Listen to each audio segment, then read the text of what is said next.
మనం నివసించే భూగ్రహానికి కేవలం ఒకే ఒక్క చంద్రుడున్నాడు. కానీ ఇదే సౌర కుటుంబంలో ఉండే జూపిటర్ గ్రహానికి మాత్రం ఇప్పటి వరకు 95 చంద్రుళ్లను గుర్తించారు. ఈ 95 చంద్రుళ్లకు రారాజుగా పిలుచుకునే జూపిటర్ లేదా గురుగ్రహం గురించి ప్రయోగించినటువంటి జునో స్పేస్ క్రాఫ్ట్ కారణంగా పరిశోధకులు ఎప్పటికప్పుడు కొత్త విషయాలు ప్రపంచంతో పంచుకుంటూనే ఉన్నారు. జునో జూపిటర్ గ్రహం చుట్టూ ఫ్లై బైగా తిరుగుతూ గుర్తించినటువంటి అనేక కొత్త విషయాలు భూమికి చేరవేసింది. గతంలో అదసలు గ్రహమే కాదని ప్లానెటరీ హోదాను తొలగించినటువంటి శాస్త్రవేత్తలు ఆ తర్వాత దాన్ని అతి ముఖ్యమైన గ్రహంగా గుర్తించారు. నిజానికి జూపిటర్ గ్రహం రకరకాల వాయువులు పొరలుగా కలిగి ఉన్నటువంటి గ్రహం. జూపిటర్ లోపలికి ఏదైనా గ్రహ శకలం పడితే నేరుగా ఇటు నుంచి అటు దూసుకుపోతుంది. దానికి ఉండే మ్యాగ్నెటిక్ రక్షణ కారణంగా అలాంటి పరిస్థితి ఉండదు. భూమి కన్నా గురుగ్రహానికి అయస్కాంత క్షేత్రం 14 రెట్లు బలంగా ఉంటుంది. వాయుగోళమైనప్పటికీ పరిమాణంలోనూ భూమి కన్నా 316 రెట్లు పెద్దగా ఉంటుంది. ఈ గ్రహం భూమి కన్నా ఇంత పెద్దదిగా ఉండటం వల్లనే మనకు పరోక్షంగా జూపిటర్ ద్వారా చాలా రకాలుగా రక్షణ లభిస్తోంది. భూమి సురక్షితంగా ఉండడానికి ఒక రకంగా చెప్పాలంటే ఇదే కారణం. అంతరిక్షం నుంచి వచ్చేటువంటి తోకచుక్కలు గ్రహ శకలాలను తన గురుత్వాకర్షణ శక్తితో ఆకర్షించి భూమిని ఒక విధంగా హెల్మెట్లా మారి రక్షిస్తోంది. అందుకే చాలా వరకు గ్రహ శకలాలు మన భూమిని ఢీకొట్టడం లేదు. లేదంటే ఇప్పటికే మన గ్రహం ఆస్ట్రాయిడ్లు తాకిడితో చిల్లులు పడి ఉండేది. అలాంటి జూపిటర్ గ్రహం గురించి ఇప్పటి వరకు తెలిసినటువంటి వివరాలని బట్టి చూస్తే అనేక ప్రత్యేకతలున్నాయి. ఇది సౌర కుటుంబంలో సూర్యుడి తర్వాత అతి పెద్ద గ్రహం. సైన్స్ ప్రకారమే కాకుండా పురాణాల్లో జ్యోతిష్య శాస్త్రంలోనూ గురుగ్రహానికి ప్రముఖ స్థానం ఉంది. ఇంతవరకు 83 ఉపగ్రహాలను కలిగి ఉన్నటువంటి గ్రహంగా శనిగ్రహం అగ్రస్థానంలో ఉంటే 95 చంద్రుళ్ల రారాజుగా గురుగ్రహం పేరు తెచ్చుకుంది. వాషింగ్టన్లోని కార్నెగీ ఇన్స్టిట్యూషన్ ఫర్ సైన్స్ నుండి ఖగోళ శాస్త్రవేత్త స్కాట్ షెపర్డ్ నిర్వహించినటువంటి పరిశీలనలో కొత్తగా 12 చంద్రుళ్లు వెలుగు చూశాయి.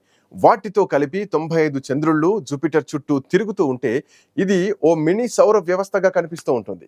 తాజాగా జూపిటర్ గ్రహ వ్యవస్థను, ముఖ్యంగా దాని చంద్రుడైనటువంటి యూరోపాను అన్వేషించడానికి ఫ్లోరిడాలోని కెనడీ స్పేస్ సెంటర్ నుంచి ఓ వ్యోమ నౌకను పంపించింది నాసా. యూరోపా క్లిప్పర్ అని పిలువబడేటువంటి ఈ వ్యోమ నౌకను 2024లో అక్టోబర్ 14న లాంచ్ చేయగా అది తన ప్రయాణాన్ని మొదలుపెట్టింది. మరో 5 ఏళ్ల తర్వాత అంటే 2030 సంవత్సరానికి ఇది యూరోపాను చేరనుంది.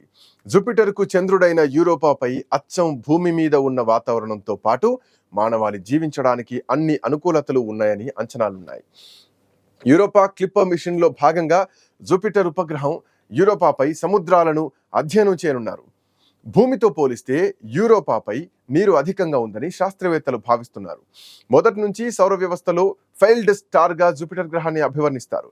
నక్షత్రానికి ఉండే అర్హతలు ఉన్నప్పటికీ నక్షత్రంగా మారలేక పెద్ద వాయుగోళంగా మాత్రమే ఉండిపోయింది. ఈ గ్రహం దాదాపు 70 ఏళ్ల తర్వాత 2022 సంవత్సరం సెప్టెంబరు నెలలో భూమికి దగ్గరగా వచ్చింది. దీన్ని అంతరిక్షంలో సంభవించినటువంటి అరుదైన అద్భుతంగా శాస్త్రవేత్తలు చెప్పారు. మళ్ళీ ఈ దృశ్యాన్ని చూడాలంటే ఎన్నో తరాలు ఆగాల్సి ఉంటుంది.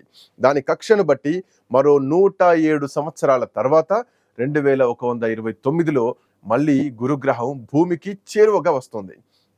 అంటే ప్రస్తుతం భూమిపై ఉన్న ఏ ఒక్కరికి మళ్ళీ ఇలాంటి దృశ్యాన్ని చూసే భాగ్యం ఉండదు. భూమికి సమీపానికి వచ్చినప్పుడు భూమి నుంచి గురుగ్రహం మధ్య దూరం 59.06 కోట్ల కిలోమీటర్లుగా ఉంటుంది. భూమికి దూరంగా వెళ్ళినప్పుడు 96.56 కోట్ల కిలోమీటర్ల వ్యత్యాసం ఉంటుంది. సౌర వ్యవస్థలో అతి పెద్దదైన గురుగ్రహం భూమికి సమీపానికి వచ్చినప్పుడు ఇంకా పెద్దగా ప్రకాశవంతంగా కనిపించింది. ప్రతి 399 రోజులకు ఒకసారి జూపిటర్ భూమికి వ్యతిరేక దిశలోకి వస్తుంది. అప్పుడు ఆకాశంలో గురుగ్రహం ఎంతో ప్రకాశవంతంగా కనిపిస్తూ ఉంటుంది. గురుగ్రహం అనగానే మనకు ముందుగా మనస్సులో తట్టేది భారీ తుఫాన్. ఎందుకంటే దానిపై ఓ ఎరుపు రంగులో ఉండే ఓ గుర్తు లవ్ సింబల్ని గుర్తు చేస్తోంది. నిజానికి అదో సుడులు తిరిగే వాయువుల సమూహం అని చెప్పుకోవచ్చు. ఇన్నాళ్ళు దాని గురించి పెద్దగా ఎవరికీ తెలియదు. అమెరికా స్పేస్ ఏజెన్సీ నాసా సైంటిస్టులతో పాటు ఇంకా ప్రపంచవ్యాప్తంగా ఉన్నటువంటి మిగతా లక్షలాది మంది ఖగోళ పరిశోధకులకు ఆ గుర్తుకు సంబంధించి అంతుపట్టని మిస్టరీ అట్లాగే ఉండిపోయింది. గురుగ్రహంపై మన భూమిలాగా సాలిడ్ గా ఉండకపోయినా గానీ భారీ తుఫాన్లు సంభవిస్తూ ఉంటాయి. అయితే కేవలం ఈ లవ్ సింబల్ లోపలికి మన భూమిని పంపిస్తే అందులోకి తేలికగా దూసుకుపోతుంది. ఎందుకంటే ఇది భూమి కన్నా చాలా పెద్ద సైజులో ఉంటుంది. అక్కడి మేఘాలు వేగంగా గుండ్రంగా తిరుగుతూ గురుగ్రహ ఉపరితలంపై ఉన్న ఎర్రటి వాయువులను తమతో పాటు తిప్పుతున్నాయి. అందువల్లే అది ఎరుపు రంగులో నిరంతరం సుడులు తిరుగుతూ కనిపిస్తోంది. అయితే ఈ తుఫాను వల్ల ఏర్పడిన సుడి ఎంత లోతు ఉంది అనే దానిపై నాసా ఇన్నాళ్లు తక్కువ అంచనా వేసింది. ఎక్కువ లోతు ఉండకపోవచ్చని అనుకుంది. నాసా గతంలో పంపినటువంటి జునో స్పేస్ క్రాఫ్ట్ ఆ సుడి దాదాపు 350 కిలోమీటర్ల నుంచి 500 కిలోమీటర్ల లోతు ఉండొచ్చని అంచనా వేసింది. 16,000 కిలోమీటర్ల వెడల్పున్న ఈ తుఫానికి సంబంధించి గురుగ్రహానికి సంబంధించి నాసా కొత్త 3D ఇమేజెస్ రూపొందించింది. వాటిని బట్టి ఈ తుఫాను పైకి తుఫానులా, లోపల భారీ సుడిగుండంలా ఉందన్న విషయం అర్థమైంది. తద్వారా రెడ్ స్పాట్ గురించి ఇన్నాళ్ళు మనకు తెలిసిందే తక్కువ అని తేలిపోయింది. ఇది గురుగ్రహంపై ఉండే ఓ చిన్న ప్రాంతానికి సంబంధించినటువంటి విషయం. ఇక మొత్తం జూపిటర్ గ్రహం చుట్టూ మరెన్ని వింతలున్నాయనేది రాబోయే కాలంలోనే తేలనుంది. గత 150 ఏళ్లుగా తరతరాల సైంటిస్టులు ఈ లవ్ సింబల్ తుఫాన్ను ప్రత్యేకంగా పరిశోధిస్తున్నారు కూడా. అయితే క్రమంగా దీని సైజు తగ్గుతూ వస్తోంది.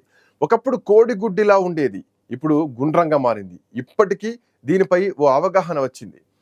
సౌర కుటుంబంలో గ్రహాలపై ఉన్న అతిపెద్ద తుఫాను ఈ రెడ్ స్పాట్.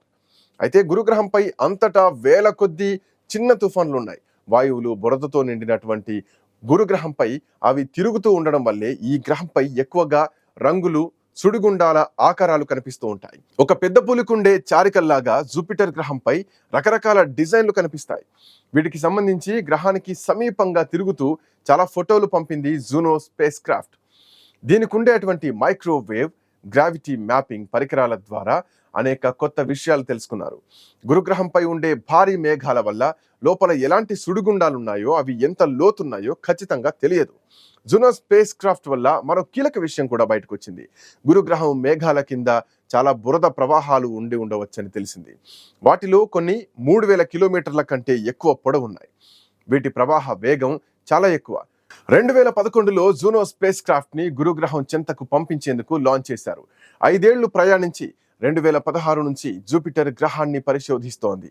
నిజానికి ఈ స్పేస్ క్రాఫ్ట్ 5 ఏళ్లు పనిచేస్తుందని అంచనా వేసుకుంది. అయితే 2025 తర్వాత కూడా ఉపయోగించాలని నాసా నిర్ణయించుకుంది. ఫలితంగా భారీ గ్రహానికి సంబంధించి మరిన్ని విషయాలు తెలిసేటువంటి అవకాశం కూడా ఉంది. ప్రస్తుతం మరో స్పేస్ క్రాఫ్ట్ కూడా జూపిటర్ చేరనుండడంతో రాబోయే 5 ఏళ్లలో మరిన్ని ఆశ్చర్యం కలిగించేటువంటి అంశాలు తెలియనున్నాయి.